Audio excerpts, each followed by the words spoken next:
Welcome to Idaho Fishing Game's Hook and Bulletin podcast, your weekly news roundup of hunting, fishing, trapping, and conservation stories from around the Gem State. Hosted by Fishing Game's Public Information Specialist, Connor J. Lease. And welcome back to Idaho Fishing Game's Hook and Bulletin podcast. We got a short episode this week, not a whole lot to cover. This week we're talking about second big game controlled hunt tags. One Idaho Game Warden receives the International Wildlife Crime Stoppers Guidefitter Game Warden of the Year Award, and 75,000 opportunities to catch a stocked rainbow trout this month. But first, hot off the desk of the Fish and Game Director, an August 2nd conservation closure aims to protect sturgeon along part of the CJ Strike Reservoir.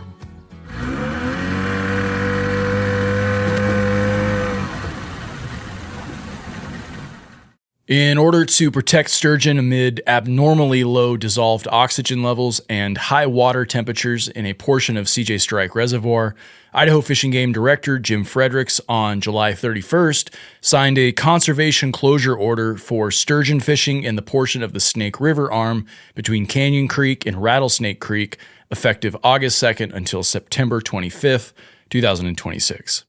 Idaho Fishing Game will be posting signs at access points on the Snake River arm of CJ Strike Reservoir to notify anglers of the closure and working closely with Idaho Power Company to monitor water condition levels in the closure area on a weekly basis. The purpose of this closure is to minimize additional stress and mortality while these conditions in the reservoir exist. In recent weeks, our staff has verified 16 dead sturgeon found within the closure area, ranging in size between 5 and 9 feet. It is the second mortality event of this magnitude in 4 years. Prior to the last one in 2022, it was unprecedented, and biologists concerned for this population have escalated since then. This sturgeon population, Idaho's second largest, has shrunk by 15% since 2022. In recent years, natural reproduction has been inconsistent at best and at worst, non-existent. Quote, "The population is declining and we cannot afford additional mortality at this point," said fisheries manager Joe Kozovska. Add to the fact that these fish take nearly a lifetime to replace, between 50 and 70 years to reach a length of around 9 feet. The closure of this portion of the sturgeon fishery was necessary to conserve a resource treasured by Idaho anglers.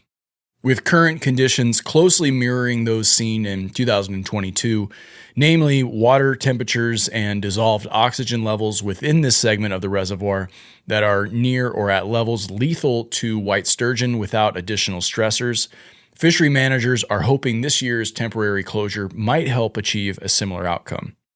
Quote, "We saw a very similar picture in 2022, and the mortality slowed way down after we closed the fishery," said Art Butts, regional fisheries manager. Quote, "We can't say the closure directly resulted in fewer fish dying, but removing an additional stressor when environmental conditions alone had these fish against the ropes didn't hurt, and it's the appropriate course of action right now," end quote. For more on this story, hit the link in the show notes. There's also a map of the closure within the press release. All right, if you didn't draw a tag in the first controlled hunt application, there is still a chance to score one in the second application period. Here's how. The application period for Idaho's second big game controlled hunt drawing runs August 5th through the 15th. Write that down. Any hunter who drew a controlled hunt big game tag had until August 1st to buy it, and those that weren't purchased will be available for a second drawing. To see available big game tags available for the second application period, go check out the Controlled Hunt Information webpage. Tags will be listed after August 1st and before the application period starts. Tags available in the second drawing include those for deer, elk, pronghorn, and black bear that were not applied for in the first drawing, and those that were not claimed by the August 1st deadline. Draw results will be posted by August 25th, and any tags left over after that will be sold first come, first served on that date at 10 a.m. Mountain Time. Hunters with a valid 2026 Idaho hunting license may also apply for controlled hunts at any Fish and Game office, licensed vendor locations, on the Fish and Game mobile app, or online at gooutdoorsidaho.com. There is an additional fee for online and phone orders. For more information, check out the press release on our website or hit the link down in the show notes.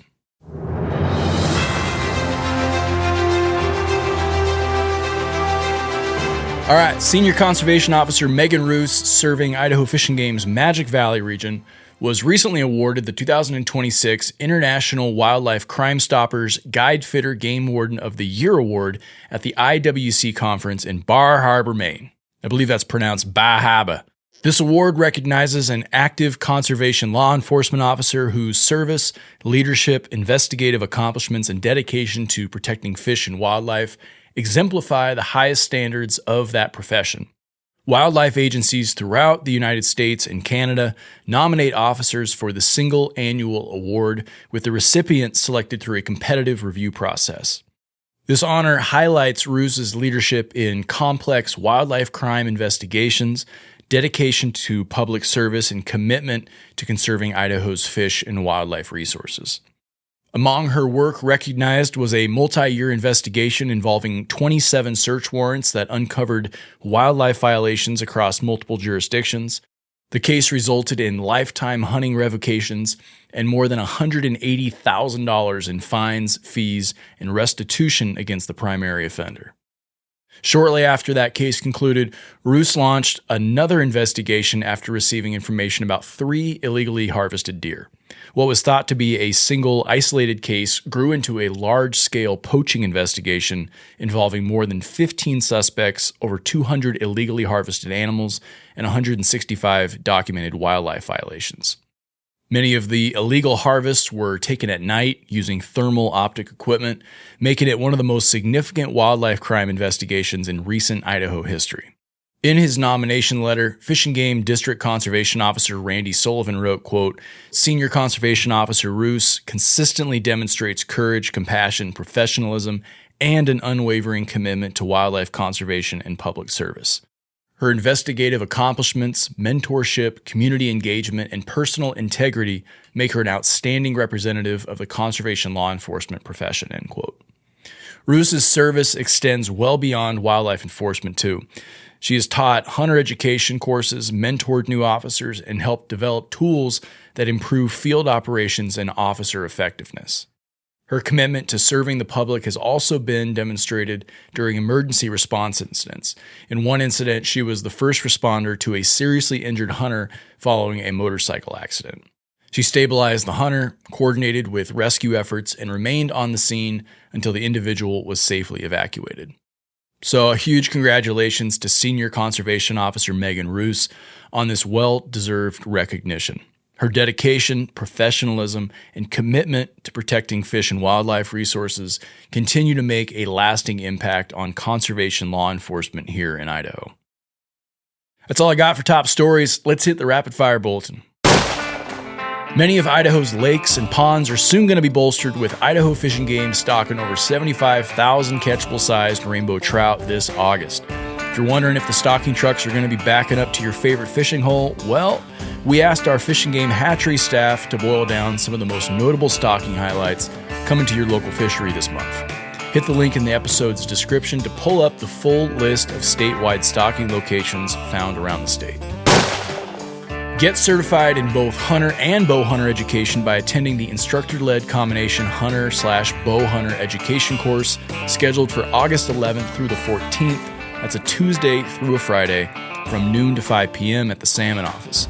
If you only want hunter education, then be sure to sign up for the instructor-led hunter education course scheduled for September 8th through the 10th from 5 to 8 p.m.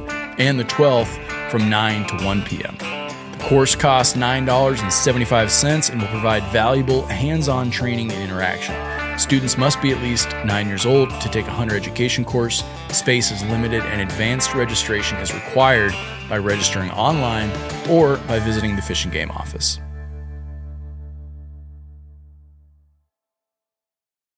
That's all the news we have for this week, folks. Thanks for putting an ear to Idaho Fish and Game's Hook and Bulletin. If there's something on your mind, or if you got a question related to fish and game matters, feel free to drop us a line at podcast@idfg.idaho.gov. Again, that's podcast@idfg.idaho.gov. Shout out to listener Colton F. for the kindly note that some of the sound effects can be a bit startling at times. That's great feedback, folks. We're always trying to improve this podcast, and blasting your eardrums with elk bugles and stocking trucks in reverse is the last thing I want to do. So I'll try to keep the segues capped at a lower volume in the future episodes. Thanks again, Colton, for writing in. And thanks to all of you for listening. We'll catch you next week.